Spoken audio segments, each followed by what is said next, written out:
अस्सलामुअलैकुम dear friends, my name is Noor Shah. आज हम पढ़ने जा रहे हैं calculation based on mass volume relationship.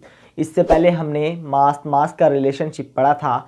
आज हम पढ़ेंगे मास वॉल्यूम रिलेशनशिप। तो जैसे कि हमने अपना पहला चैप्टर क्लास 11 की केमिस्ट्री का जो हमारा पहला चैप्टर है स्टोचियोमेट्री, वो हमने स्टार्ट किया हुआ है। उसके हम तमाम टॉपिक्स के कॉन्सेप्ट अच्छे तरीके से समझ रहे हैं, उनों के बारे में हम सीख रहे हैं क्या चीज़ें। तो वो अगर वो पिछले टॉपिक्स जो इससे वो भी आपको अगर अपने अंडरस्टैंड करने हैं, सीखने हैं, तो वो उसकी लेक्चर्स मैंने अपने यूट्यूब चैनल पर अपलोड कर दिए हैं, तो आप वहाँ से बआसानी देख सकते हैं। तो बगैर टाइम वेस्ट के हम अपने टॉपिक की तरफ बढ़ते हैं। जो आज का हमारा टॉपिक है calculation based on mass volume relationship. इससे जो हमारा पिछला लेक्चर था उसमें हमने मास रिलेशनशिप के बारे में पढ़ा था। यानी कि किसी भी अगर सब्सटेंस में, किसी भी रिएक्शन में जो रिएक्टेंट साइड पर मास हो और प्रोडक्ट साइड पर मास हो, अगर हमें रिएक्टेंट का मास मिला हो तो हम प्रोडक्ट का मास फाइंड कर सकते हैं। अगर हमें प्रोडक्ट का मास मिला हो तो हम रिएक्टेंट का मास भी फाइंड कर सकते हैं। ये भी कहानी कुछ इस तरह से है कि अगर किसी भी साइड पर रिएक्टेंट साइड, किसी भी केमिकल रिएक्शन में या किसी भी केमिकल इक्वेशन में आपके पास रिएक्टेंट में मास हो और प्रोडक्ट में गैस हो, कोई भी मास हो, ठीक है। रिएक्शन के जो हमारे पास रिएक्शन है उसके जो मिसाल के रिएक्शन है, तो इसके जो ये रिएक्टेंट साइड है यहाँ का मास, ठीक है, हमें मिला हो तो हम उस तरफ कोई गैस बन रही है तो उसका हम वॉल्यूम निकाल सकते हैं। मेरी बात हमेशा याद रखना, वॉल्यूम लफ्ज़ है जो ये निकला है गैस के लिए, वॉल्यूम निकला ही गैस के लिए। मोलर वॉल्यूम क्योंकि होता गैस का है। अगर किसी सॉलिड चीज़ की हम बात करें तो सॉलिड चीज़ में वॉल्यूम हम इस्तेमाल नहीं करते, सॉलिड में हम मास इस्तेमाल करते हैं। क्या इस्तेमाल करते हैं? मास। तो अगर यहाँ पर मैं थोड़ा ये पढ़ूँगा, ये तो आपको इसके मज़ीद समझ में आ जाएंगे, ठीक है। तो अभी देखें, many chemical reactions are carried out with the production of gas from a solid substance, ठीक है। यानी काफ़ी केमिकल रिएक्शंस ऐसे होते हैं कि जिन्हों में गैसेस बनती हैं। किससे बनती है? सॉलिड सब्सटेंस से। मतलब जैसे ये एक सॉलिड सब्सटेंस है, सॉलिड है, ये सॉलिड सब्सटेंस है, तो ये क्या बना रही है? ऑक्सीजन यहाँ पर बना रही है, डिकम्पोज हो रहा है तो ऑक्सीजन बना रहा है, ऑक्सीजन गैस है। यानी बाज़ औक़ात ऐसा होता है कि सॉलिड जो होते हैं, सॉलिड सब्सटेंस, वो गैसेस बनाते हैं। क्या बनाते हैं? गैसेस बनाते हैं। तो इसी लाइन में यही लिखा हुआ है, in this case the measurement of value is more appropriate than mass stoichiometry of this type is known as mass volume और वॉल्यूम मास रिलेशनशिप, ठीक है। अभी देखें यहाँ पर ये कहा जा रहा है कि कोई भी मतलब सब्सटेंस सॉलिड है, वो गैस बना रहा है, तो हम क्या कर सकते हैं? हम गैस, अगर यहाँ पर हमें मास, ठीक है, सॉलिड है, सॉलिड का क्या होता है?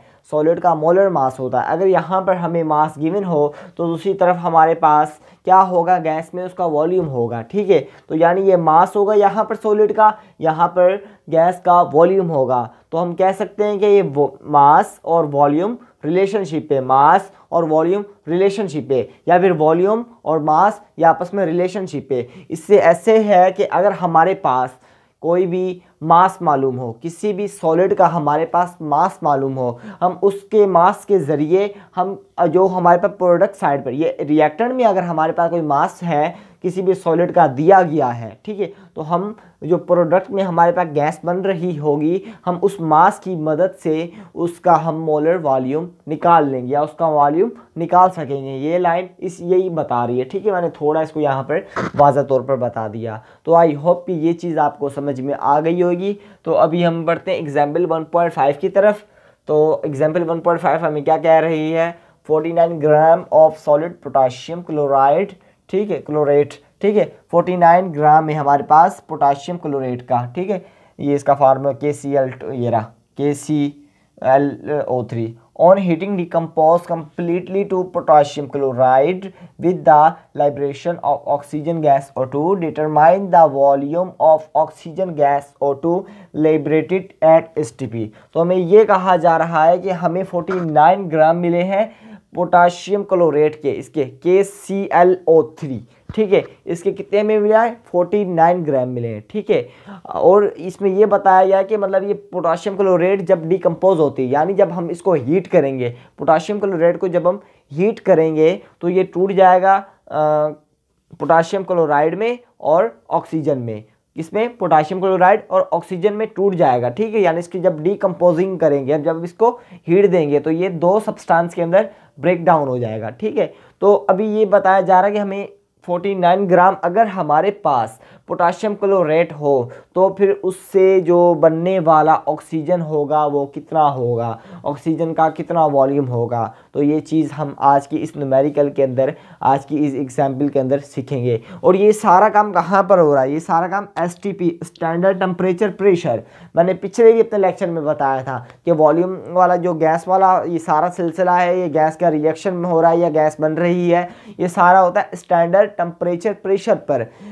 एक टेम्परेचर और प्रेशर स्टैंडर्ड होते, कांस्टेंट होते, चेंज नहीं होते। चेंज होंगे तो रिएक्शन में गड़बड़ आएगी, मतलब रिएक्शन में बिगाड़ पैदा हो जाएगा, ठीक है। तो आई होप कि ये चीज़ आपको समझ में आ गई होगी। ये भी बिल्कुल उसी तरह जैसे मास रिलेशनशिप था, ये मास वॉल्यूम थोड़ा सा चेंज है, बिल्कुल बाकी वही चीज़ें।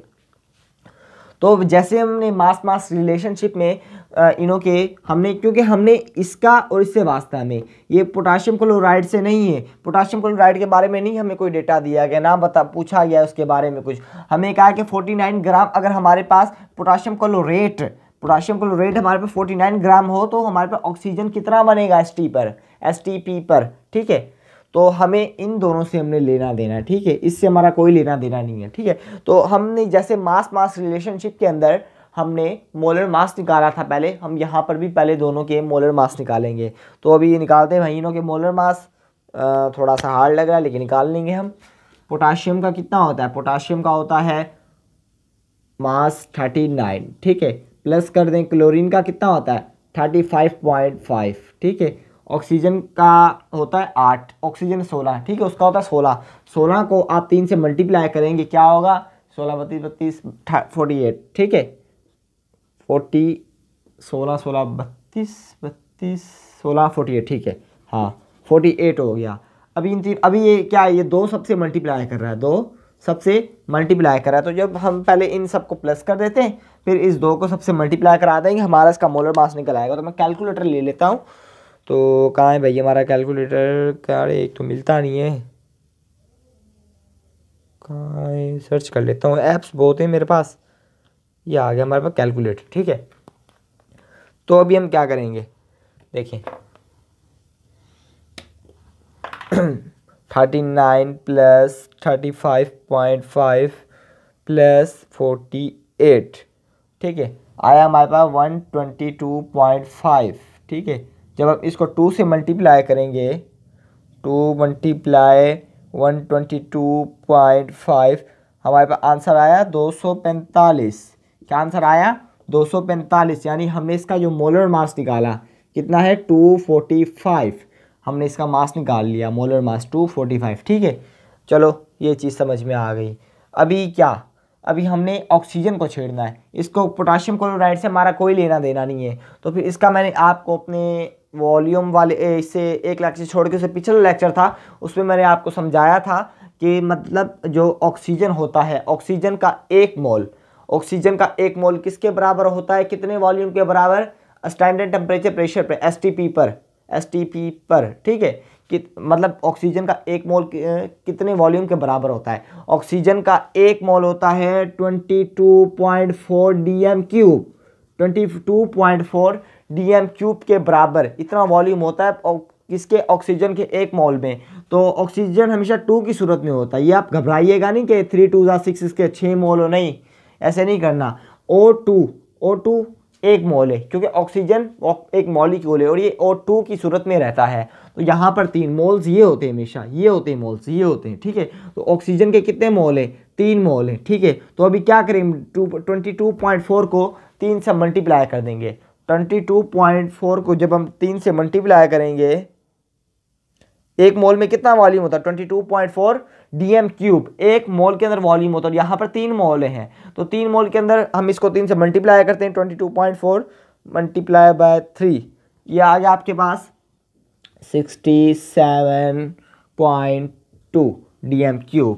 ठीक है, तो ये हमने निकाल लिया इसका वॉल्यूम ऑक्सीजन का। ठीक है, पहले हमने इसका मोलर मास निकाला और इसका हमने मोलर वॉल्यूम निकाला जो इसका मोलर होता है। ठीक है, अभी ये तो इसके मोलर की बात की हमने। अभी असल बात करते हैं हम, जो हमें गिवन डेटा में दिया गया है, कितना हमारे पास दिया गया 49 ग्राम। ठीक है, 49 ग्राम दिया गया हमारे पास पोटाशियम क्लोरेट का। कितना दिया गया हमें 49 ग्राम। अभी इस तरीके से हम मालूम करेंगे कि ऑक्सीजन, अगर 49 ग्राम हमारे पास पोटाशियम क्लोराइड है तो हमारे पास ऑक्सीजन कितना बनेगा, ऑक्सीजन के कितने मोलर वॉल्यूम बनेगा, ऑक्सीजन का कितना वॉल्यूम बनेगा। तो यहाँ पर हम क्या लगा देते हैं एक्स, यानी हमने ये फाइंड करना है। देखें बिल्कुल जैसे मास रिलेशनशिप था ऐसे मास और वॉल्यूम रिलेशनशिप बिल्कुल आसान है, सिंपल है। हम वैसे ही कर देंगे जैसे पहले किया था। इसको इससे करा दें, इसको इससे मल्टीप्लाई करवा दें। छोटी क्लासेस में आपने पढ़ा होगा। मैं थोड़ा सा इधर ले आता हूँ क्योंकि वीडियो में देखूँ नज़र आ रहा है, आ रहा है नीचे जगह है। ठीक है, या थोड़ा फिर भी इधर कर लेते हैं हम। अभी क्या करते हैं, एक्स इससे मल्टीप्लाई करेगा, एक्स मल्टीप्लाई 245। ठीक है, इज इक्वल टू आ गया बीच में 49 मल्टीप्लाई 67.2।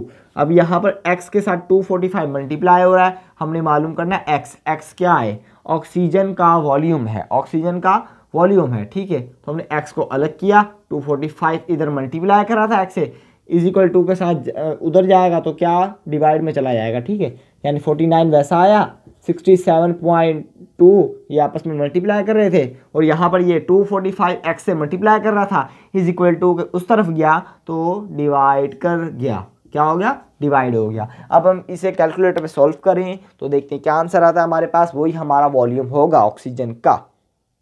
ठीक है, 49 मल्टीप्लाई 67.2 क्या होगा ये, हाँ डिवाइड भी तो करना है, 245 13.44 बुक में देखते हैं ये आंसर आ रहा है हमारे पास।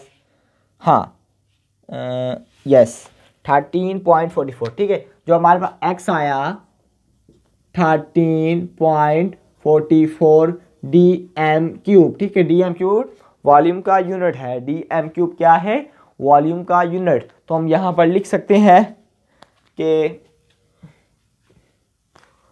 Volume of O2 is 13.44 dm³। ये हमारा क्या है आंसर। तो इस तरह से हमने इसका आंसर निकाल दिया। तो मैं थोड़ा साइड पे हट देता हूँ, आप इसका स्क्रीनशॉट ले लें। ठीक है, तो आपने ले लिया होगा। तो ये था आज का हमारा एग्जाम्पल, हमारा कॉन्सेप्ट, हमारा टॉपिक। कितना आसान था, कोई भी इसमें मुश्किल नहीं थी। क्या इसमें मुश्किल चीज़ है, कितनी आसान केमिस्ट्री है। यकीन करें हमारी जो इस बार फर्स्ट ईयर की केमिस्ट्री है, 11वीं क्लास की केमिस्ट्री बिल्कुल आसान है। इंशाल्लाह आप मेरे साथ रहिएगा, मैं आपके सारे कॉन्सेप्ट क्लियर करता रहूँगा। तो अगर आपको कोई भी मसला हो, कोई भी आपको चीज़ समझ में ना आए तो you most welcome in comment section. आप कमेंट करके मुझसे पूछ सकते हैं, मैं इंशाल्लाह उसका आपको लाजमी फीडबैक दूंगा, आपको उसका जवाब दूंगा या उसके मुतालिक एक लेक्चर बना दूंगा अगर आपका वो कंसेप्ट क्लियर ना हुआ हो। ठीक है, तो आई होप कि ये चीज़ आपको समझ में आ गई होगी। इसमें कोई भी सवाल हो तो आप पूछ सकते हैं कमेंट में। अगर आप मेरे चैनल पर न्यू हैं तो मेरे चैनल को सब्सक्राइब करके बेल आइकन को लाजमी प्रेस कर दें। इससे ये होगा कि मेरी जितनी भी वीडियोस आएंगी केमिस्ट्री के मुतालिक, बायोलॉजी के मुतालिक, फिजिक्स के मुतालिक, उसका नोटिफिकेशन सबसे पहले आप तक पहुँचेगा। तब तक के लिए टेक केयर, अल्लाह हाफिज़।